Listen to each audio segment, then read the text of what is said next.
Welcome once again to Lehto's Law. Here's Steve Lehto. Mark sent me a note and said, Steve, check out this story by Karen Price Mueller for the Star Ledger. This $86,000 car is his lifeblood. He's been waiting 9 months for a part. What gives? And this one is scary. The man bought a Cadillac EV Lyric, which is an all-electric vehicle, cost nearly $86,000, and he's doing this because he has a limousine business. And so he's going to use this vehicle for a limousine business. He invested in plates and limousine insurance, which is more costly than insurance for a personal car. And his new venture is off to a solid start. But in April, he was involved in a minor accident, which was not his fault. And the damage was more than cosmetic because the car couldn't be driven and it had a damaged bumper. That bumper would become a nightmare. 9 months later, 279 days counting, the vehicle remains at the body shop. Cadillac and GM haven't been able to get a bumper to the man despite multiple promises that they could do so. At this point, my business is destroyed, he said. I've not been able to drive my limousine for 9 months. I'm told by GM they can't get my parts, yet they continue to build the cars, which obviously contain the parts my car needs. Noting that he's still paying $1,100 a month for insurance and $1,400 a month on the vehicle loan. It seems unconscionable that a company would sell cars for which they cannot get parts within the first year. I've encountered this before. I've had many clients who've bought a vehicle, it's defective, something goes wrong with it, and it's sitting in a dealership waiting for parts, and they can't get the parts. The distinction here, though, is that my clients had vehicles that broke down due to a manufacturing defect. That qualifies them for lemon law coverage. Two things here. One is this is not being used for personal use. It's a business use. So lemon law wouldn't even cover it to begin with. But number two, it wasn't a defective part. The part was damaged in a car accident. So General Motors is going to go, hey, that's not our fault that the part got damaged. That's the fact that you got in an accident. But after the accident, he took the car to a Cadillac dealer, which sent it to a body shop where it's been sitting ever since. For the first 5 months, I received phone calls from the dealer almost weekly, saying that the part needed would arrive in about a month. Then he received an email in August that said the part would arrive in October. Frustrated, his wife posted on social media, and somebody contacted them from GM's Executive Resolution Department. The representative recommended that he go to the dealer to discuss getting a replacement vehicle. When there, the dealer said that in order to get a replacement car, I'd have to give them a new additional down payment. So they're going to, yeah, sure, we'll sell you another car. What about the old one? So they did not offer me any compensation for the car. They could not fix, and we're holding. Unsatisfied, he wrote letters, including one to Mary Barra, GM's chief executive, and he asked for some kind of resolution. And he said, given all of this, your company's costing me well over $10,000 a month, and that is a low estimation given the money I usually make, not even mentioning the depreciation of the car or the loss of time. He said, my limousine certification needs to be renewed every year, and I cannot provide black car services with a vehicle older than 5 years. I've already lost half a year. So also you should keep in mind that when you look at the warranty that comes with an automobile, express warranty to repair or replace parts in the car, there are going to be exclusions in there. They'll quite often exclude consequential damages, including things like lost profits, including being unable to use the car to make money. In early October, the promised part had not arrived, but he received a check from General Motors for $3,593.47. The unsigned letter said it was a goodwill adjustment. He said, I didn't cash it. It's ridiculous. The representative explained the check represented half of his monthly car payment, and the man could choose between continuing to get monthly payments or asking GM's repurchase department to buy back the vehicle. Now, the interesting thing is they're offering to buy back the vehicle even though it probably doesn't qualify under lemon law for the two reasons I told you. One is he bought it for commercial purpose, and two, the problem with it wasn't a defect. It was an automobile accident that caused the bumper to need replacement. He said he had no information about how I could reach such a person or department. To contact the dealer would be the only thing I basically told him, and that didn't work. So in December, instead of the part, he got a baffling message that said that he had been approved by General Motors for a buyback back in September, even though no one told him this, and that the offer was inexplicably rescinded on November 14th, presumably because he hadn't responded to it. He said, it's my hope that GM will take back this car and reimburse me for my total losses, including all car payments, livery insurance payments, and lost income. So then he turned to the news to get help, and Karen Price Mueller stepped in. She reviewed the paperwork and asked GM to review the case. A spokesperson said GM was aware of the situation and will continue to work with the customer directly. He then received an email from Cadillac congratulating him on a year of ownership for his Lyriq. And then a representative from GM called and said, "We've got your part." To which he responded and said he didn't believe them because, he's heard that before.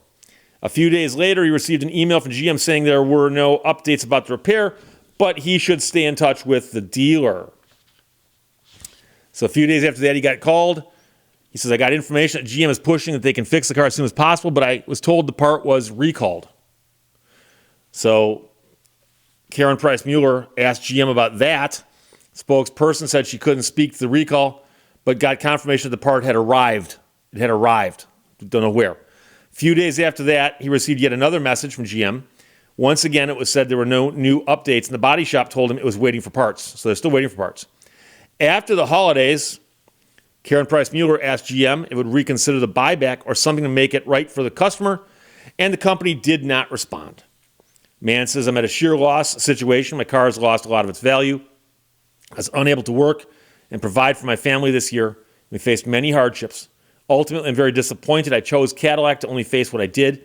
I feel as if I was taken advantage of and thrown to the curb." I've been practicing lemon law now for 34 years. And in 34 years, I've encountered the phenomenon where somebody buys a car, something goes wrong with it, and it simply needs a part. But the cars are being built over here with all the parts, and to grab a part off the assembly line and get it over here means that by necessity, they're slowing down the build rate of these cars.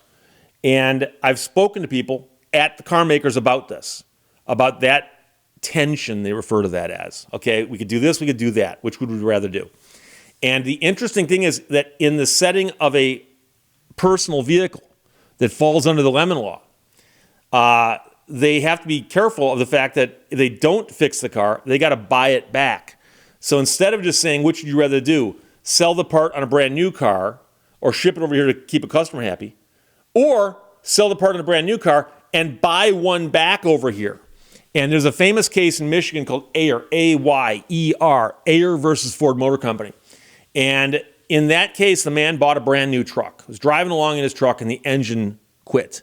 Took it to a dealership. They go, "You need a new engine." He said, "Okay, knock yourself out. It's still under warranty." "Well, we've got a problem. We can't get one." "Why is that?" The supply chain is kind of bad for us." Meanwhile, they're still cranking out the cars over here in the trucks and building them and selling them. So after a certain amount of time, last chance letter gets sent, car doesn't get fixed, truck doesn't get fixed, and lawsuit gets filed, and a court in, I believe, Wayne County orders Ford to buy the vehicle back under the lemon law. Ford appealed that, took it to Court of Appeals, and said we couldn't get the parts. Now, the lemon law actually has an exemption that says if you can't get parts for the following reasons, you don't have to hold yourself to that 30-day deadline. But it's catastrophic things of biblical proportions, like plague and strike and strife and war and natural disasters and so on, locusts, frogs falling from the sky, that kind of thing, okay? I may have added a few there. But the point is that there's a list of things that you can use as an excuse. One of them is not, we couldn't get parts because we're too busy putting them over here. And so in a typical lemon law setting with a consumer vehicle, the manufacturer will jump on that to get it repaired. Otherwise, they got to buy one back, and they'd rather not do that. That's the last resort. So I've talked to guys, though, about this who work at the car companies. And they told me this is a debate that happens where they literally, guys are around a conference table yelling at each other. So, however, the other part of this is if you read your owner's manual or whatever documentation you got with your brand new car describing its warranty, it's going to say right in there, if your car breaks down or has a malfunction due to a manufacturing defect or something like that, we will replace that or repair it at no cost to you. You got to do a few things, including bring the car to one of our authorized facilities to let us repair it there. Okay, it makes complete sense. But then keep reading, and it's going to say, meanwhile, we hereby explicitly disclaim all of the following potential damages. We don't owe you for diminution in value of your vehicle. We don't owe you for lost use of your vehicle. We don't, and they'll list all these things that they're not going to cover. And so if you go to court and say, I want to sue them for lost profits while my car was out of service, they're going to come in with that exclusion and say, read this, judge. The judge is going to go, oh, you bought the car and it had this exclusion in that warranty. So, if you're relying on that warranty, well, you got to rely on the entire thing, including all of its exclusions. Now, you should know that there is a long shot argument. And there is a concept in the Uniform Commercial Code that says that if you are relying upon a warranty and the other side is relying upon the exact same warranty language, okay, if the warranty fails of its essential purpose, sometimes the court can say, something, the warranty is out, so are the exclusions. But that requires you to be in a situation where the warranty has utterly failed. Now, you might say, but Steve, isn't this such a case? Well, no, this isn't a warranty claim. This is a claim because the guy was in a car accident. Guy was in an accident, not his fault, but the point is, General Motors goes, that was not a defective part. So when you come to us looking for a part, you're not asking for the part under warranty. You're asking for the part under the concept that car was in an accident and dealerships sell parts to cover, those kind of repairs. And so that won't help this man here. So it's unfortunate because I suspect these cars are very expensive, and it's a new car in the sense of it's only been around for a little while, and they want to sell these things as fast as they can. And so if they get 10 bumpers, they want to sell 10 cars, not sell 9 and fix this guy's car.